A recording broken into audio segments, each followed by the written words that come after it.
Newsroom লাইভের শুরুতেই দক্ষিণ দমদমে নজর, চাঞ্চল্যকর ঘটনা। কি ঘটলো সেখানে? বেদিয়াপাড়ায় বাড়ির সামনে যুবকের গায়ে আগুন, পেট্রোল ঢেলে গায়ে আগুন লাগিয়ে দেওয়ার অভিযোগ। বুধবার রাত 12টা নাগাদ হামলা চলে।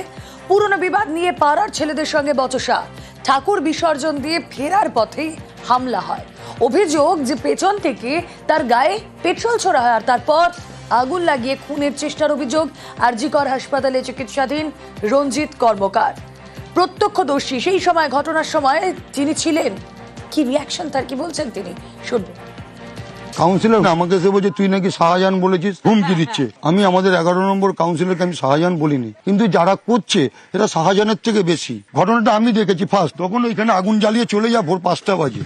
আমার বাড়িতে গিয়ে বলছে আমাকে বাঁচান। আমি তখন কি বলছি, তোর কি হয়েছে? বলছেন আমাকে 3 জন পেট্রোল দিয়ে আগুন দিয়ে দিয়েছে। আমরা আতঙ্ক, সত্যি আতঙ্ক আছি।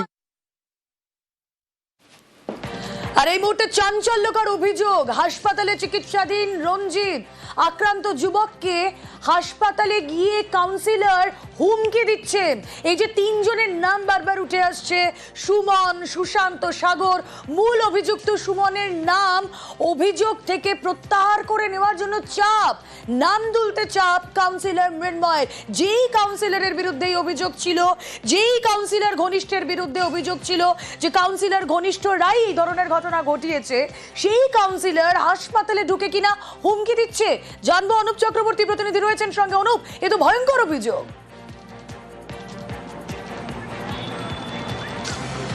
একেবারে সকালে দুপুরের পরে কিন্তু আবারও চাঞ্চল্যকর এই অভিযোগ উঠছে কাউন্সিলরের বিরুদ্ধে। কারণ দুপুরবেলার পরে অভিযোগ করা হচ্ছিল যে কেন তার অনুগামী এবং তার নাম বলেছে, সেই কারণে কিন্তু একেবারে দলবল নিয়ে তিনি একেবারে কলোনির মধ্যে প্রবেশ করে সেখানে হুমকি দিয়েছিল এবং তাদেরকে শাসানো হয়েছে। তার পরবর্তী ক্ষেত্রে যে অভিযুক্তরা যাকে মারধর করলো, যে রঞ্জিত কর্মকার, যে এখনো পর্যন্ত আশঙ্কাজনক অবস্থায় হাসপাতালে চিকিৎসাধীন, সেই হাসপাতালে কিন্তু নির্দিষ্ট টাইমের বাইরে কিন্তু 9 জন অনুগামী নিয়ে যায় এবং তার যে শ্বশুর থেকে শুরু করে যে আত্মীয় স্বজন ছিল তাদেরকে বলা হয় যাতে কোনোভাবে এই অভিযোগপত্রে একজনের নাম বাদ দেওয়া হয়। কার নাম বাদের কথা বলা, যে মূল অভিযুক্ত কথা বলা হচ্ছে সুমন বন্দ্যোপাধ্যায়, এলাইস বাগান, তার নাম কিন্তু বাদ দেওয়ার কথা বলা হচ্ছে। বাকি দুজনকে কিন্তু গ্রেপ্তার করে সরকারি সমস্ত রকম একেবারে সমস্ত ব্যবস্থা করা। সুমনের নাম প্রত্যাহার করার জন্য চাপ। এই সুমন কে? এই মূল অভিযুক্ত সুমন, তার ব্যাকগ্রাউন্ড কি?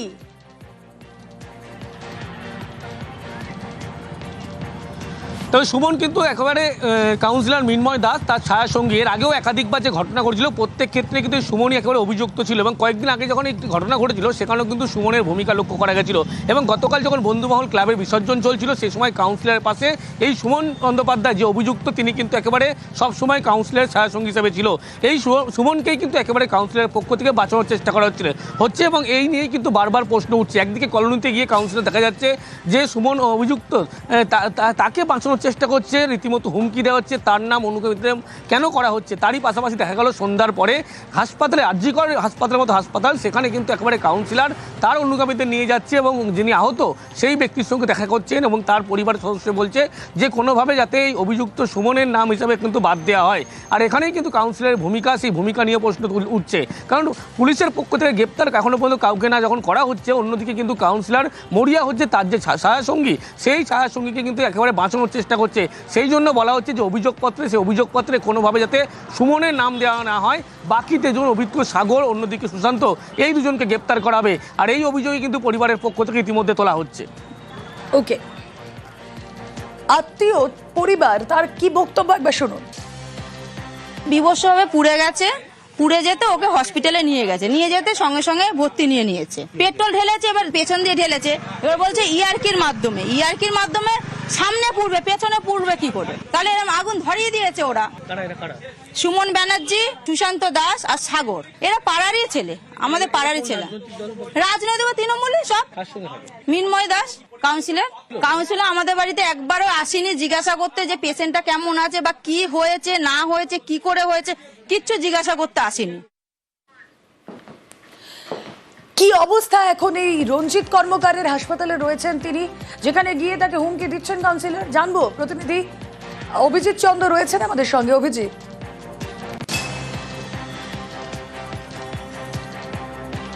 রুমেলা, এই রঞ্জিত কর্মকার, তার শারীরিক অবস্থা অত্যন্ত আশঙ্কাজনক। 30% অগ্নিদগ্ধ অবস্থায় আরজিকর মেডিকেল কলেজ হাসপাতালের ক্যাজুয়ালিটি ব্লকের বার্ন ওয়ার্ডে চিকিৎসাধীন রয়েছেন। তার পশ্চাৎভাগের নিম্নাংশ অর্থাৎ পিছন দিকের একদম গোটা তলাটা সেখানটা পুরো এই অগ্নিদগ্ধ অবস্থায়, এবং এখনও চিকিৎসকরা তাকে কড়া পর্যবেক্ষণে রেখেছেন। এবং একই সঙ্গে যেটা দেখা যাচ্ছে মাঝে মাঝেই তিনি জ্ঞান হারাচ্ছেন এবং সেটাই চিকিৎসকদের ভাবিয়ে তুলেছে। তবে চিকিৎসকরা তাকে কড়া পর্যবেক্ষণে রেখেছেন।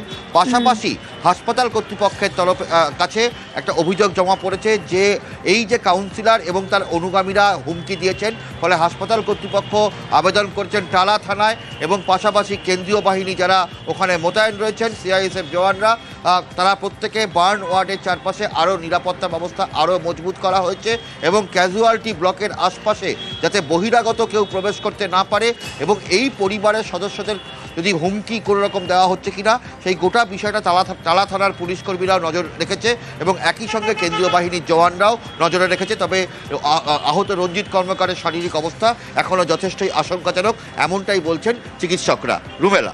ওকে, আরো একবার চলে যাবো, আমাদের প্রতিনিধি অনুপ চক্রবর্তী রয়েছেন সঙ্গে। অনুপ, বোঝাই যাচ্ছে যে এই সুমন যথেষ্ট প্রভাবশালী, কারণ সে কাউন্সিলর ঘনিষ্ঠ। এই কারণেই কি পুলিশ এখনো এদের কাউকে গ্রেফতার করলে পারলো না, বাগে আনতে পারলো না?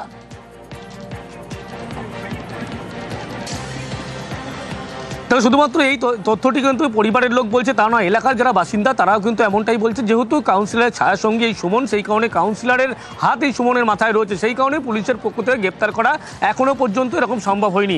যেখানে দেখা গেল গতকাল রাতের মতো এরকম একটা ঘটনা ঘটলো, তারপরে রাতে পুলিশ গেল না, সকালবেলার পরবর্তী ক্ষেত্রে যখন পুলিশ যাচ্ছে, যখন নিউজ 18 বাংলায় খবর সম্প্রচার করা হয়, তারপরেই পুলিশের পক্ষ থেকে দেখা গেলো বয়ান নিতে দেখা গেলো শুধুমাত্র। কিন্তু যে অভিযুক্ত যাদের চিহ্নিতকরণ করা হলো, এলাকার মানুষ চিহ্নিতকরণ ছবি রেখে চিহ্নিত করলো, তাদেরকে পুলিশ কোনোভাবে এখনো গ্রেপ্তার করতে পারলো না।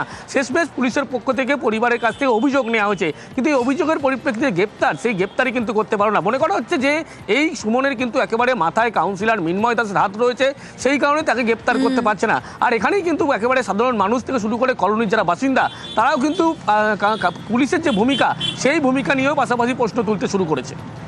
বেশ, কাউন্সিলর মৃন্ময় দাস এই গোটা ঘটনাকে দুর্ঘটনা বলেই আড়াল করতে চাইছেন। এরা একসাথে সব পুজো করেছে, রাত্রিবেলা সব ভাসান দিয়ে ফেরার পথে বাইকের তেল শেষ হয়ে গেছে, এক বাইক থেকে আরেক বাইকে তেল ভরতে গিয়ে সব সিগারেট খাচ্ছিল, সবাই মদ্যপ অবস্থায় ছিল। তারপর ওই ছিটে গিয়ে তার পিঠে পেট্রোল হলে একটুখানি সিগারেটের ধোয়াতেই পেট্রোল লেগে যায়, তার পিঠটা পুড়ে গেছে। এটা অ্যাক্সিডেন্টলি ঘটে গেছে। কলোনির ছেলেরা সাধারণত সবাই তৃণমূলের ছত্রছায়ায় থাকে বা তৃণমূল সংগঠন করে। এই নিয়ে রাজনৈতিক রং কিছুজন লাগাবার চেষ্টা হচ্ছে, এখানে কোনো লাভ হবে না, এখানে কোনো রাজনৈতিক রং নেই।